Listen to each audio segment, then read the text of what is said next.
Father, and of the Son, and of the Holy Spirit. Amen. Jesus sisters.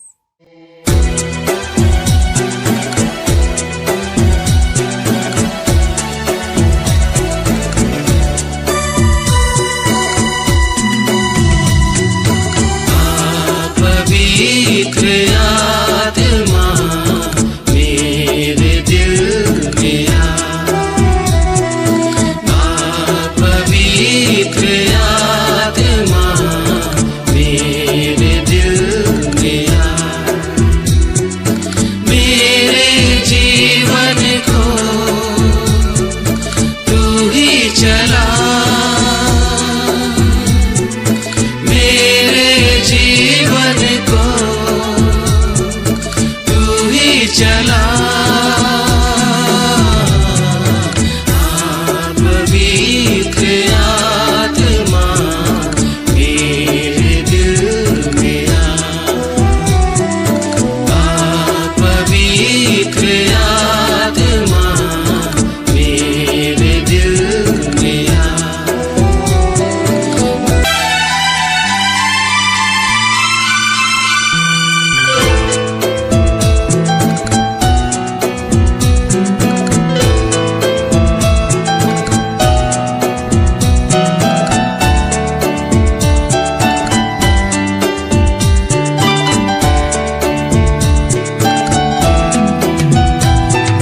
प्यासा आया हूँ मैं, मुझको तू जल पिला।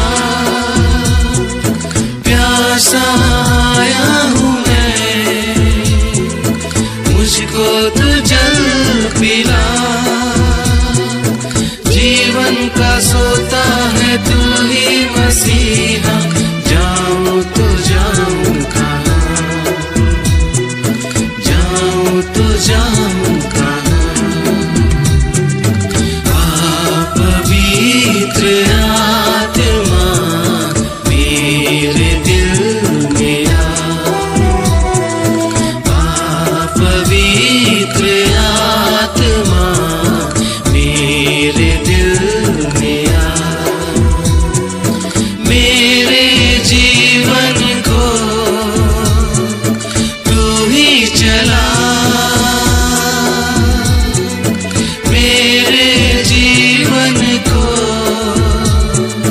तू ही चला।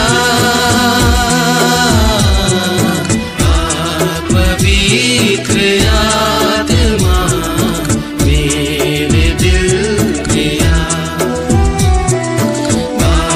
पवित्र आत्मा मेरे दिल में आ, पवित्र आत्मा मेरे दिल में आ। The angel of the Lord said to the shepherds, "Do not be afraid, for see, I am bringing you good news of great joy for all the people. To you is born this day in the city of David a Savior, who is the Messiah, the Lord." St. Luke chapter 2, verses 10 to 11. He is coming. These days, we are in the holy season of Advent. Advent is a season of waiting and preparation for the coming of our Lord Jesus Christ. Waiting in such a way that we are ready to receive Him fully, prepared with our hearts open and clean. It is a time to empty our hearts of all our useless attachments and anxieties, so that when the Lord comes and knocks, He may find Himself welcomed. What do we do when we come to know that a dear relation or a friend whom we have not seen in a long time is going to drop in? Of course, we see to it that the house is spick and span. We plan our menu well and prepare those things we know she would enjoy. Then, of course, we would attend to a host of other little details to ensure that her stay is pleasant and comfortable. Well, we are going to receive a guest soon, the Lord Jesus Christ Himself. Focus on the journey, not the destination.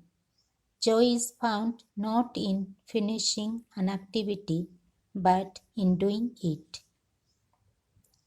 Dear sisters, Advent is the time of preparation for the coming of the Lord.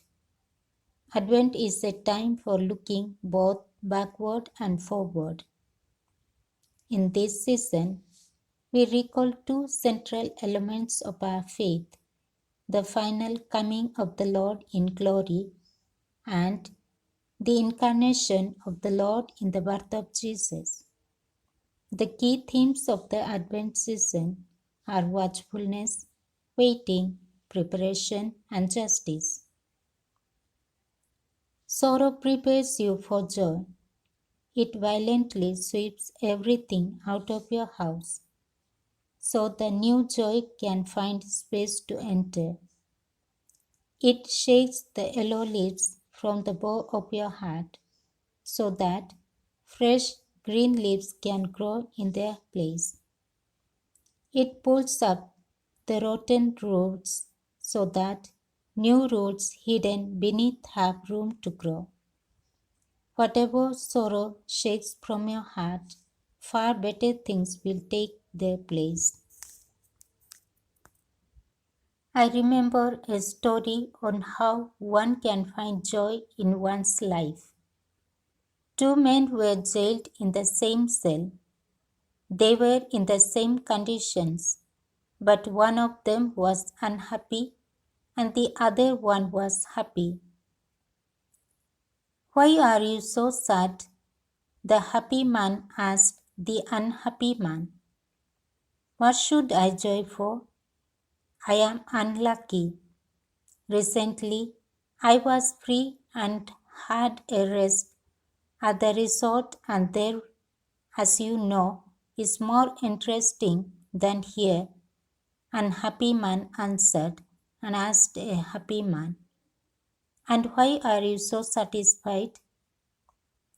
"You see," a happy man said, "recently I was in another prison where the conditions are much worse, and there is just a resort for me here compared to what it was.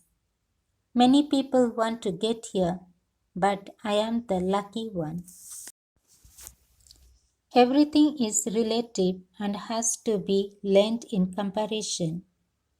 If you want to be happy, just compare your current position, not with what is better, but with what would be worse. Each day holds a surprise.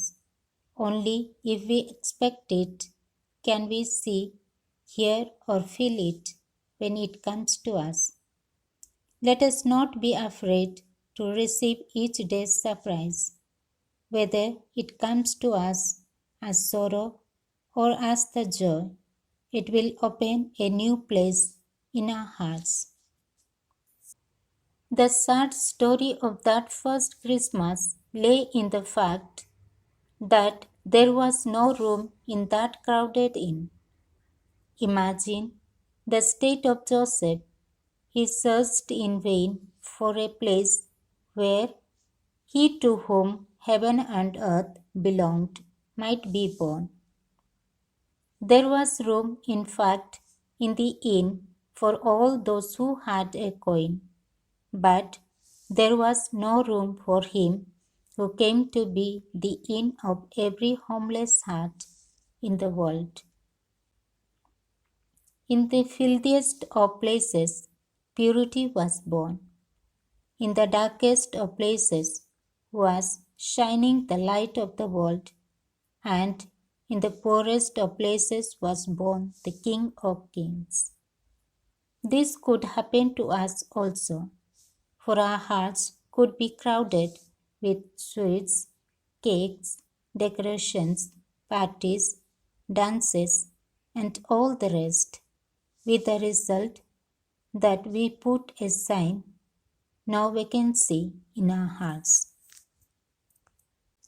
May it not be said of us that there is no vacancy, but let us make sure there is room in our hearts that will be available for Jesus.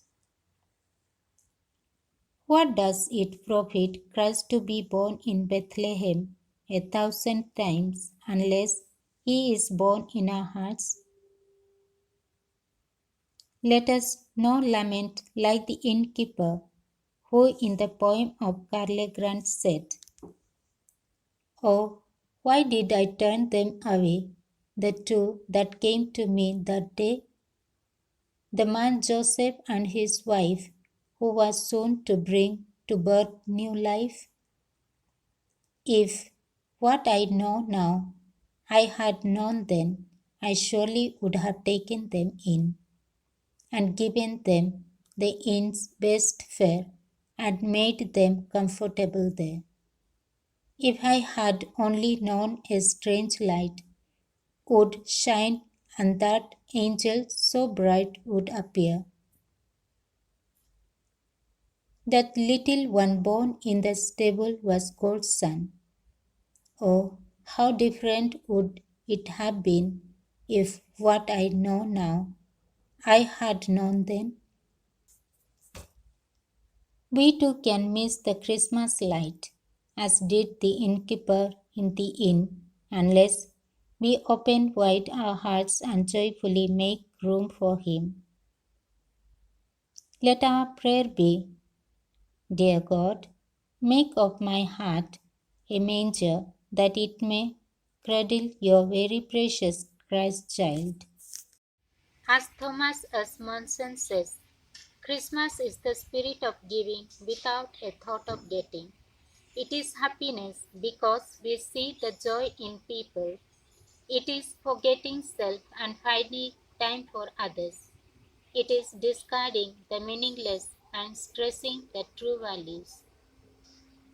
Let's check out our inner self. Where does my joy come from? Do I experience the joy of Christ in my life? Do I find satisfaction and happiness in every situation of my life?